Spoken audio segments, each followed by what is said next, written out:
అందరికీ నమస్కారం. Welcome to icon politics. నమస్కారం రాజేష్ గారు. సార్, నమస్కారం.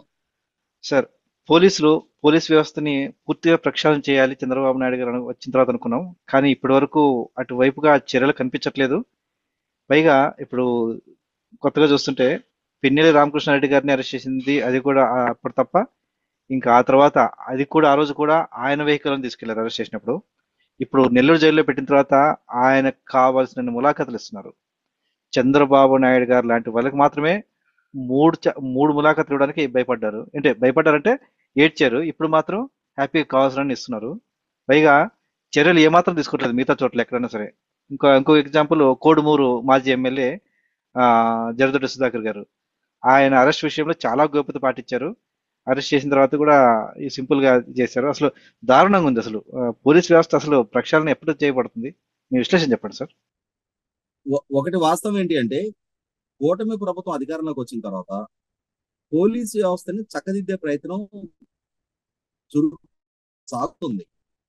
కాకపోతే ఏంటంటే, రీసెంట్ గా అధికారంలోకి వచ్చిన కూటమి ప్రభుత్వం పోలీసు వ్యవస్థని చక్కదిద్దే కార్యక్రమాలు అంటే కొంచెం వేగంగానే జరుగుతూ ఉన్నాయి. డీజీపీ స్థాయి నుంచి, ఇంటెలిజెన్స్ చీఫ్ స్థాయి నుంచి దాదాపుగా చాలా మంది కీలక విభాగాలకు సంబంధించిన అధికారులని మార్చడం జరిగింది. జగన్మోహన్ రెడ్డి గారి ప్రభుత్వంలో జగన్మోహన్ రెడ్డి గారి ఆదేశాలే శిరోధార్యంగా భావిస్తా వ్యవస్థను ఉల్లంఘించి రూల్ ఆఫ్ లా కట్టుపడకుండా ఇష్టారీతన చెలరేగిపోయిన చాలా మంది అధికారులని కట్టడి చేసే ప్రయత్నం జరిగిందనేది వాస్తవం. కాకపోతే గత 5 సంవత్సరాలుగా ఒక కింద ఉన్న హోంగార్డు నుంచి డీజీపీ స్థాయి వరకు ఆ పేరుకుపోయిన అలసత్వం, అదే సందర్భంలో ఒక రకమైన ధిక్కార స్వరం, చట్టం అన్నా, బిజినెస్ రూల్స్ అన్నా, రూల్ ఆఫ్ లా అన్నా భయమైనా ఉండాలి, భక్తి అయినా ఉండాలి. ఇవేమీ లేని ఒక బరితెగింపు తత్వాన్ని ప్రదర్శించిన పోలీస్ డిపార్ట్మెంట్ ని ఓవర్ నైటే చక్కదిద్దటం అంటే అది కొంచెం కష్టతరమైన వ్యవహారమే. డెఫినెట్ గా ఇది టైం టేకింగ్ ఇష్యూ. కాబట్టి ఆ ప్రాసెస్ లో అయితే ప్రభుత్వం ఉందనేది వాస్తవం. ప్రభుత్వం అధికార బాధ్యతలు చేపట్టి రేపు 12వ తారీఖు కానీ 4 రోజులు పూర్తి కాదు. అంటే ఇంకా 4వ వారంలో అడుగు పెట్టాల. ఇటువంటి పరిస్థితుల్లో ప్రభుత్వం ఇప్పటి వరకు సాగించిన పురోగతి పరంగా చూస్తే చాలా వేగంగా అడుగులేసినట్టే. కాకపోతే గత 5 సంవత్సరాలుగా అలవాటై ఉన్న నైజం, ఆ నైజం పైగా ఖచ్చితంగా ఒకరికొకరు ఇచ్చిపుచ్చుకున్న అవినాభావ సంబంధాలు కూడా నిన్నటి వరకు పాలకులుగా ఉన్న వాళ్ళకి పోలీస్ డిపార్ట్మెంట్ కి మధ్య అటువంటి అవినాభావ సంబంధం కొనసాగుంది కాబట్టి కొంత ఆ విధమైన మర్యాద పూర్వక ధోరణి వాళ్ళలో వాళ్ళకి కనిపిస్తా ఉంది. అరెస్ట్ అయ్యి ఉన్న పిన్నెల్లి రామకృష్ణారెడ్డి గారిని పోలీస్ వాహనంలో కాకుండా ఆయన సొంత వాహనంలో తరలించడం, అట్లాగే నిన్న అరెస్ట్ అయిన ఎక్స్ఎమ్మెల్యే కోడుమూరు ఎక్స్ఎమ్మెల్యే సుధాకర్ గారు, డాక్టర్ సుధాకర్ గారు, ఆయన ఒక జుగుత్సాకరమైన కేసులో అరెస్ట్ అయ్యారు. ఆయన ఏమి స్వాతంత్ర పోరాటం చేసో ప్రజా సమస్యల గురించి పోరాడో ప్రభుత్వాన్ని ప్రశ్నించి అరెస్ట్ అయితే, పోనీ అటువంటి వ్యక్తికి ప్రజా సమస్యల గురించి ప్రస్తావిస్తున్నాడు కాబట్టి ఈయనకి ఇక్కడ మనం మర్యాద ఇచ్చాము అని చెప్పని సమర్థించుకోవడానికి ఆస్కారం ఉంటుంది. కానీ ఆయన ఒక డాక్టర్ గా ఉండి, శాసనసభ్యుడిగా ఉండి, ఒక మైనర్ బాలికని 3 సంవత్సరాలుగా ఎక్స్ప్లాయిట్ చేసుకుంటా ఉన్నాడు. ఆ అమ్మాయికి 14-15 సంవత్సరాల వయసు అప్పటి నుంచి ఆ అమ్మాయిని లైంగికంగా వాడుకుంటా ఉన్నాడు. ఇటువంటి పరిస్థితుల్లో మొన్నటి వరకు అతను శాసనసభ్యుడిగా ఉన్నాడు, అధికారం, దర్పం, హోదా అన్ని కలిగి ఉన్నాడు కాబట్టి ఆ అమ్మాయి భయపడి బయటికి చెప్పుకోలేకపోయింది. అతనితో విసిగి వేసారిన తర్వాత ఆ అమ్మాయే స్వయంగా తానే రికార్డు చేశానని చెప్పని కూడా అడ్మిట్ అవడం జరిగింది. ఎన్నికైన మరుసటి రోజు అతనికి సంబంధించిన వీడియో మొత్తం సోషల్ మీడియాలో వైరల్ అవడం కూడా చూసాం మనం, ఎన్నికలు పూర్తయిన రోజే. కాబట్టి కాకపోతే వైసీపీ పార్టీ కూడా ఈసారి అతనికి టికెట్ కూడా ఇవ్వాల. సరే, ఈ కారణం వల్ల టికెట్ ఇవ్వలేదా, లేదు వేరే కారణాలు, ఈ కారణం వల్ల టికెట్ ఇవ్వకపోవడం జగన్మోహన్ రెడ్డి గారి దృష్టిలో ఇదేదో పెద్ద నేరం ఘోరం కాదు. ఆయన అయితే నిన్న అక్కడ ఎట్లయితే పిన్నెల్లి రామకృష్ణారెడ్డిని అక్కడ గెలుపుకి ఈయన క్లెయిమ్ చేసుకున్నారు. బైరెడ్డి సిద్ధార్థ రెడ్డి క్లెయిమ్ చేసుకున్నారు. సో ఆయనకి ఈయనకి పడదు. దానివల్ల ఆయనకి సీట్ రాలేదండి. అవును, అది నందికొట్కూరు. కరెక్ట్ అది సార్. అది నందికొట్కూరు నియోజకవర్గం నుంచి. ఇది కూడా అనుకుంటా సార్. యా, కరెక్ట్ అయితే అండి. కానీ ఇప్పుడు ఇతనైతే అరెస్ట్ అయ్యాడు.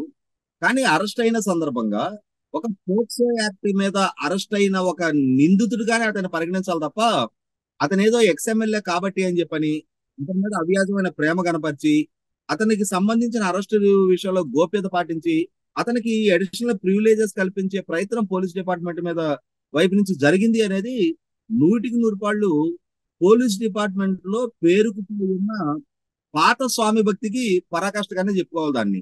ఎందుకంటే నిన్నటిదాకా ప్రదర్శించిన స్వామి భక్తినే ఇంకా కొనసాగిస్తున్నారు అనేది కొంతైనా సరే ఆ లాయల్టీస్ లోకల్ గా అక్కడ స్థానికంగా ఉండే అధికారులకి ఆ కొనసాగుతున్నాయి అనేది నిన్న మనకు స్పష్టమైంది.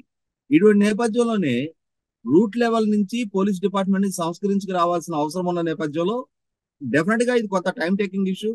ఏదేమైనా సరే చర్యలు తీసుకోవడం అయితే మొదలైంది. నిన్నటి వరకు సెల్యూట్ చేసిన అధికారుల చేతే అరెస్ట్ కాబడటం అనేది ఎంత స్వామి భక్తి ప్రదర్శించాలి అనుకున్నా కూడా కొన్ని సందర్భాల్లో వీలుగాని పరిస్థితి. ఇటువంటి సందర్భంలో ఖచ్చితంగా పోలీస్ అధికారులకి వారికి ఎటువంటి పర్సనల్ ఇంట్రెస్ట్లు ఉన్నా పూర్తి స్థాయిలో వీళ్ళని కాపాడటం అనేది వాళ్ళ అధికారంలో ఉన్న రోజు జరిగినట్టుగా సాధ్యం కాదు. ఎందుకంటే ఇదే పిన్నెల్లి రామకృష్ణారెడ్డి గారు ఆయన ఆధ్వర్యంలో తాను శాసనసభ్యుడిగా తమ పార్టీ తమ ప్రభుత్వం అధికారంలో ఉన్న రోజు అక్కడ సాగించిన అకృత్యాల గురించి విన్నాం. ఆ రోజు ఎప్పుడు ఇతను అరెస్ట్ అవ్వలేదు, జైలు పాలు అవ్వలా. కానీ ఒకసారి పరిస్థితులు వక్రీకరణ జరిగిన తర్వాత తాము అధికారం కోల్పోయిన తర్వాత ఖచ్చితంగా ఏ పోలీసులు అయితే నిన్నటిదాకా సెల్యూట్ చేశారో అదే పోలీసులు అరెస్టు చేశారు, జైలుకి తీసుకెళ్లారు. కాకపోతే ఈ ప్రాసెస్ లో కొంత మెతకవైఖరి కనపరిచారు అనేది ఆరోపణ ఉన్నా కూడా అంతిమంగా పోలీసులు యూనిఫామ్ డ్యూటీలో ఉన్నారు, హైరార్కీని మెయింటైన్ చేయాల్సి ఉంటుంది, వాళ్ళు ఆ డిసిప్లిన్ కట్టుబడే పనిచేయాల్సి వస్తుంది, రూల్ ఆఫ్ లా కట్టుబడే పనిచేస్తారు. కాబట్టి కొంత ఇటువంటి ల్యాప్సెస్ ఉన్నా కూడా వాటిని అన్నింటినీ అధిగమించడం ఖాయం.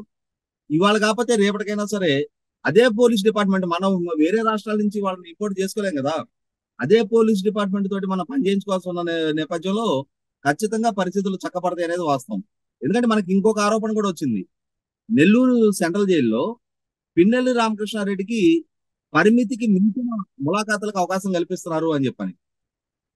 ఎస్, డెఫినెట్ గా అటువంటి ఆరోపణ వచ్చిన నేపథ్యంలో నిన్న హోమ్ మినిస్టర్ వంగలపూడి అనిత గారు కూడా స్పందించడం జరిగింది.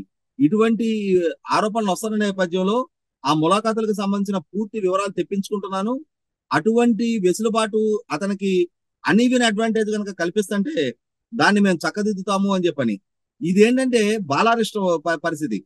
ఇప్పుడే కొత్తగా ప్రభుత్వం బాధ్యతలు చేపట్టి ఒక్కో వ్యవస్థ మీద పట్టు బిగిస్తున్న సందర్భంలో కొంత ఈ ప్రతిబంధకాలు ఏర్పడటం సహజం. వీటిని అన్నింటినీ అధిగమించి పురోగమించగలిగే సామర్థ్యము, అనుభవము, పరిజ్ఞానము, పరిణతి చంద్రబాబు నాయుడు గారి నాయకత్వంలో ఉన్న ప్రభుత్వానికి, ఆయన మంత్రివర్గంలో పనిచేస్తున్న మంత్రులకి ఉంది. కాబట్టి ఖచ్చితంగా అధికార వ్యవస్థని గాడిన పెట్టగలుగుతారు, ఈ పరిపాలనని సజావుగా ముందుకు తీసుకెళ్లగలుగుతారు, శాంతి భద్రతలను కాపాడగలుగుతారు అనే దాంట్లో ఎటువంటి అతిశయక్తి లేదనేది వాస్తవం.